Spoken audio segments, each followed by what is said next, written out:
ओम शांति। 24 सितंबर 2022 के महावाक्य हैं। मीठे बच्चे, पहला निश्चय करो कि मैं आत्मा हूँ। प्रवृत्ति में रहते अपने को शिव बाबा का बच्चा और पोतरा समझकर चलो, यही मेहनत है। प्रश्न, तुम सब पुरुषार्थी बच्चे किस एक गुह्य राज को अच्छी तरह जानते हो? उत्तर, हम जानते हैं कि अभी तक 16 कला संपूर्ण कोई भी बना नहीं है। सब पुरुषार्थ कर रहे हैं। मैं संपूर्ण बन गया हूँ, यह कहने की ताकत किसी में भी नहीं हो सकती, क्योंकि अगर संपूर्ण बन जाए तो यह शरीर ही छूट जाए। शरीर छूटे तो सूक्ष्म वतन में बैठना पड़े, मूल वतन में तो कोई जा नहीं सकता, क्योंकि जब तक ब्राइड ग्रूम ना आए तब तक ब्राइड्स कैसे जा सकेंगी। ये भी गुह्य राज है। गीत, मुखड़ा देख ले प्राणी। ओम शांति। शिव भगवानुवाच, अब यह तो बच्चे समझ गए हैं कि इनका नाम शिव तो नहीं है, वह तो है निराकार। शिव भगवानुवाच, बच्चे समझते हैं कि निराकार तो शिव बाबा को ही कहा जाता है और कोई मनुष्य मात्र के लिए नहीं कहेंगे। निराकार पतित पावन शिव बाबा ही ज्ञान का सागर है। वह इस तन द्वारा बैठ समझाते हैं, उसे ही परमपिता परमात्मा कहते हैं। पिता को और अपनी आत्मा को समझना है। मनुष्यों को अपनी आत्मा का पता नहीं है कि आत्मा क्या चीज़ है। अंग्रेजी में कहा जाता है सेल्फ रियलाइजेशन।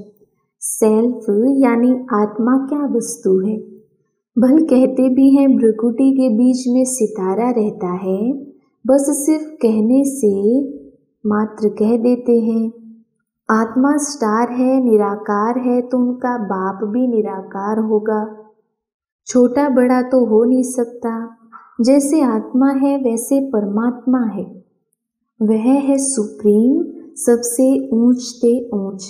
पहले तो आत्मा को समझना है कि आत्मा किसकी संतान है, वह कैसे पतित से पावन बनती है, वह कैसे पुनर्जन्म लेती है, कुछ भी जानते नहीं।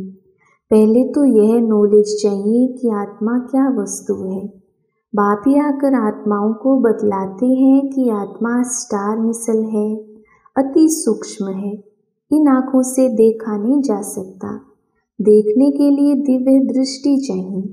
भले हॉस्पिटल में कितना माथा मारे आत्मा को देखने के लिए, परंतु आत्मा को देख नहीं सकते, अति सूक्ष्म है। पहले तो यह निश्चय चाहिए कि मैं आत्मा अति सूक्ष्म हूँ। बाप उनको ही समझाते हैं जिनकी आत्मा में 84 जन्मों का पार्ट नूंदा हुआ है। फिर परमात्मा खुद ही रियलाइज कराते हैं, वो आत्मा थोड़ी करा सकती है। परमात्मा खुद ही रियलाइज कराते हैं कि मैं तुम्हारा बाप अति सूक्ष्म हूँ। ड्रामा में सारी एक्ट नूंदी हुई है, इनके पार्ट में कुछ भी चेंज हो नहीं सकता। बाप कहते हैं मैं किसको बीमारी आदि से कोई ठीक करने थोड़ी आता हूँ। यह जिस्मानी बीमारी आदि तो कर्म भोग है। तुम तो मुझे कहते ही हो पतित पावन नॉलेजफुल ज्ञान का सागर, आओ हमको आकर पावन बनाओ, राजयोग भी सिखाओ। परमात्मा को ही बुलाते हैं, फिर बीच में श्री कृष्ण कहाँ से आया? श्री कृष्ण को सभी गॉड फादर थोड़ी कहेंगे। सभी आत्माओं का बाप निराकार है। वह है दुख हरता सुख करता। वह कैसे आया, कैसे पार्ट बजाया, ये कुछ भी जानते नहीं। शास्त्रों आदि में तो कुछ है नहीं। गीता है सर्व शास्त्रमय शिरोमणि, जिस गीता से ही सतयुगी आदि सनातन देवी देवता धर्म की स्थापना हुई। पीछे फिर बाल बच्चे आए। धर्म शास्त्र मुख्य कौन से है, उस पर बाप समझाते हैं। मुख्य है गीता, जिससे ब्राह्मण सूर्यवंशी चंद्रवंशी धर्म की स्थापना हुई। संगम युग है ही ब्राह्मण धर्म। तुम जानते हो बाबा हमको ज्ञान सुना रहे हैं, जिससे हम शूद्र से ब्राह्मण बनते हैं, फिर सूर्यवंशी चंद्रवंशी बनेंगे। ये तो पक्का याद कर लेना चाहिए। परमपिता परमात्मा ने ब्राह्मण, देवता, क्षत्रिय धर्म की स्थापना की। बाबा ने आत्मा पर भी समझाया है। कई बच्चे अपने को आत्मा समझ बाप को याद करने में मूंझते हैं। अरे तुम तो आत्मा हो ना, तुम्हारा बाप है शिव। जैसे आत्मा और गंस बिना कुछ भी कर नहीं सकती, वैसे निराकार बाप को भी और गंस चाहिए ना। वह इनमें आकर समझाते हैं। आत्मा का रूप क्या है, परमात्मा का रूप क्या है, ये तो कहने मात्र कहते हैं। परमात्मा का रूप बिंदी है, परंतु उनमें कैसे विनाशी पार्ट ढूंढा हुआ है जो कब मिटने वाला नहीं है, ये कोई नहीं जानते। परंतु पार्ट अनादि परंपरा से चले आते हैं, इनकी कब एंड नहीं होती। पुरानी दुनिया की एंड हो तब नई दुनिया हो। बाबा ही आकर पतित दुनिया को पावन बनाते हैं। बाबा ने समझाया है, मुख्य धर्म शास्त्र हैं ही 4, जिससे 4 धर्मों की स्थापना होती है। पहले है गीता, फिर इस्लामी धर्म का शास्त्र, बौद्ध धर्म का शास्त्र, क्रिश्चियन धर्म का, फिर वृद्धि होती है। यह सब गीता के पुत्र पोत्रे हो गए, इसलिए गाया जाता है श्रीमद् भगवत गीता, जो बाप ने गाई है। बाप कहते हैं, ना मैं मनुष्य हूँ ना मैं देवता हूँ, मैं तो ऊंच से ऊंच निराकार परमात्मा हूँ। मैं कल्प कल्प इस साधारण तन में पढ़ाने आता हूँ। तुम जानते हो कि अभी हम बरोबर ब्राह्मण बने हैं, फिर 100 देवता बनेंगे। वृद्धि तो होती जाती है।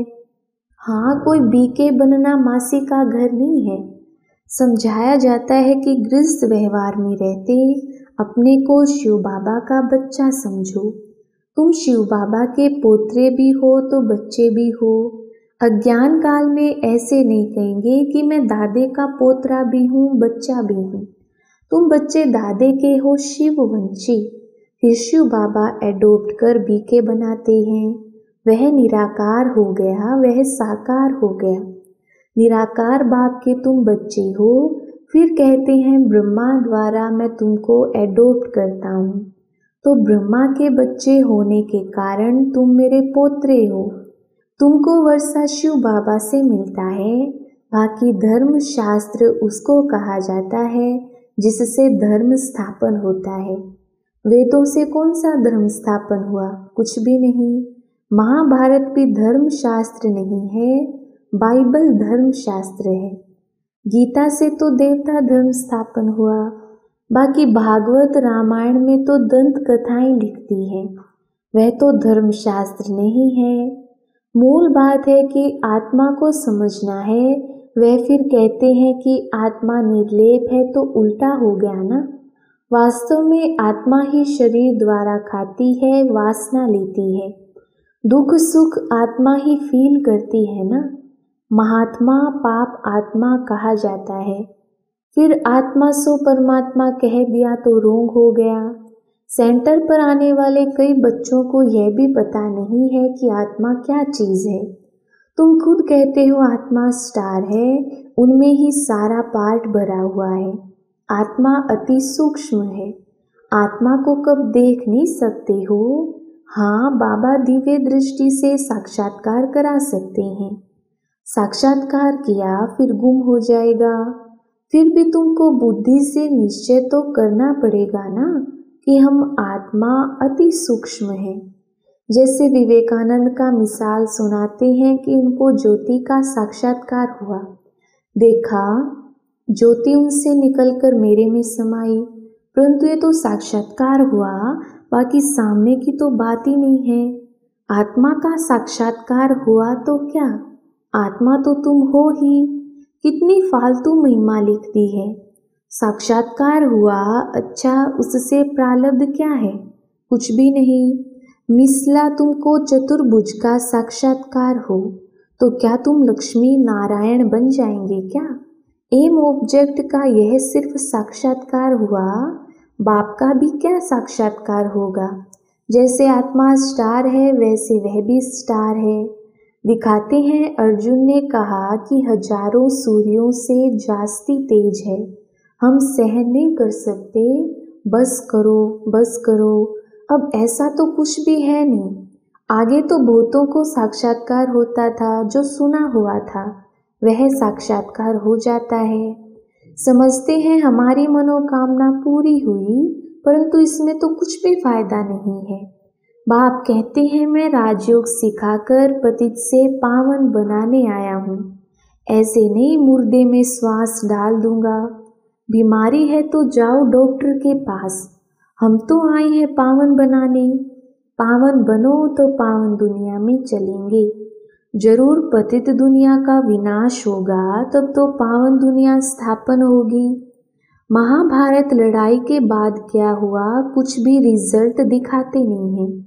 तुम बच्चों को भी सृष्टि के आदि मध्य अंत का राज समझाते हैं। यह नॉलेज किसकी बुद्धि में है नहीं, आत्मा का ही ज्ञान नहीं है। बाबा से आकर पूछते हैं आत्मा क्या है, बाबा को याद कैसे करें। बाबा वंडर खाते हैं, सर्विस करने वाले बच्चों में भी आत्मा परमात्मा का ज्ञान नहीं है तो औरों को क्या सुनाते होंगे। हाँ, मुरली सुनाते रहते हैं, टीचर्स भी नंबरवार होते हैं। इसलिए मुख्य जो ब्राह्मणियां हैं उनको मुकर्रर किया जाता है कि क्लास में चक्कर लगाएं, एक एक से पूछें कि आत्मा का रूप क्या है, परमात्मा का रूप क्या है। सुपरवाइज करनी चाहिए। जब तक अपने को आत्मा समझ बाप को याद ना करें तो विकर्म विनाश भी ना हो सके। मनुष्य बिल्कुल पत्थर बुद्धि है, उन्हें पारस बुद्धि बनाने में मेहनत लगती है। देलवाड़ा मंदिर में देखो, आदि देव का काला चित्र है, फिर ऊपर में स्वर्ग की सीन बनाई है। मंदिर बनाने वाले तो करोड़पति हैं, जानते कुछ भी नहीं। महावीर कहते हैं परंतु अर्थ कुछ भी नहीं समझते। जगत अम्बा महारानी बनती है ना, आदि देव की बेटी सरस्वती है। मंदिर तो अनेक बनाए हैं, ट्रस्टी लोग खुद भी जानते नहीं, पुजारी भी कहेंगे हम तो संभालने के लिए बैठे हैं, मंदिर फलाने ने बनाया है, हम क्या जाने। मनुष्य आते हैं, माथा टेक कर चले जाते हैं। अब तुमको कितनी रोशनी मिली है, यह पढ़ाई है मनुष्य से देवता बनने की। मनुष्य गीता भवन बनाते हैं, परंतु गीता किसने रची ये किसको पता ही नहीं है। बड़े बड़े करोड़पति बड़े बड़े मंदिर बनाते हैं, जानते कुछ भी नहीं। बाप आकर सारे ड्रामा का राज तुमको समझाते हैं। अच्छा, और कुछ नहीं समझते हो तो सिर्फ शिव बाबा को याद करते रहो, ये भी अच्छा। बाप को याद करते हैं ना, शिव बाबा है ही आत्माओं का बाप। मरने समय शिव बाबा के सिवाय और कुछ भी याद ना आए तो भी स्वर्ग में जाएंगे, कोई कम बात थोड़ी है। पहले पहले तो अपने को आत्मा निश्चय करना है, वह है परम पिता परमात्मा। नाम उनका शिव है, आत्मा भी बिंदी रूप है, परमात्मा भी बिंदी है। जैसे आत्मा में 84 जन्मों का पार्ट है, परमात्मा का भी पार्ट है पतितों को पावन बनाने का। भक्ति में मैं सर्व की मनोकामनाएं पूर्ण करता हूँ। दिव्य दृष्टि की चाबी बाप के हाथ में है। ये भी ड्रामा में पार्ट बना हुआ है। नोंदा भक्ति से साक्षात्कार होना ही है। अशुद्ध कामनाएं शैतान पूरी करता है। यह जो रिद्धि सिद्धि आदि सीखते हैं वो मेरा काम नहीं है, जिससे मनुष्य किसको दुख देवे वह कामनाएं मैं पूरी नहीं करता हूँ। अभी सब बच्चे पुरुषार्थी हैं, 16 कला कोई बना नहीं है। जब तक विनाश हो तब तक पुरुषार्थ चलना ही है। किसकी भी ताकत नहीं जो कहे कि 16 कला संपूर्ण बन गए हैं, बन ही नहीं सकते। वह अवस्था होगी अंत में, भल कोई रात दिन उठकर बैठ जाए परंतु बन नहीं सकेगा। इस समय कोई कर्मातीत बन जाए तो शरीर छोड़ना पड़े, सूक्ष्म वतन में जाकर बैठना पड़े, मूल वतन में तो जा न सके। पहले ब्राइड ग्रूम जाए तब तो ब्राइड्स जाएंगी, उनसे पहले कैसे जा सकते। बुद्धि भी कितनी दूरादेशी चाहिए। अच्छा, मीठे मीठे सिकिलधे बच्चों प्रति माता पिता बाप दादा का याद प्यार और गुड मॉर्निंग। रूहानी बाप की रूहानी बच्चों को नमस्ते। हम रूहानी बच्चों की रूहानी बाप दादा को याद प्यार गुड मॉर्निंग और नमस्ते जी। धारणा के लिए मुख्य सार। पहला पॉइंट, साक्षात्कार आदि की आश ना रख, निश्चय बुद्धि बन पुरुषार्थ करना है। पहले पहले निश्चय करना है कि मैं अति सूक्ष्म आत्मा हूँ।